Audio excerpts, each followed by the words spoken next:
மத்தியில் அமையவுள்ள புதிய அரசு முதல் பணியாக 3 குற்றவியல் சட்டங்களில் இடம்பெற்றுள்ள கடுமையான விதிகளை அகற்ற வேண்டும் என்று ப. சிதம்பரம் வலியுறுத்தியுள்ளார்.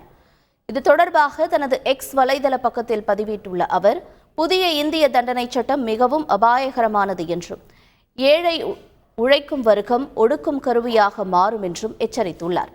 புதிய குற்ற விசாரணை முறை சட்டத்தில் அரசியலமைப்பின் 19 மற்றும் 21வது பிரிவுகளை மீறும் வகையில் பல விதிகள் உள்ளதால் அதன் பாதிப்பை ஏழை மக்கள் சுமக்க நேரிடும் என்று ப. சிதம்பரம் குறிப்பிட்டுள்ளார்.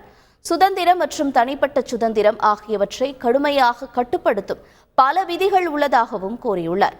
கைது மற்றும் போலீஸ் காவலில் இச்சட்டம் காவல்துறையின் அத்துமீறலுக்கும் துன்ப சம்பவங்களுக்கும் வழிவகுத்துவிடும் என்றும் எச்சரித்துள்ளார்.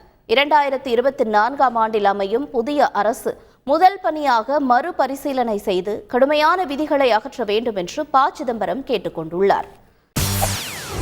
செய்திகளை உடனுக்குடன் தெரிந்து கொள்ள உடனே சப்ஸ்கிரைப் பண்ணுங்க.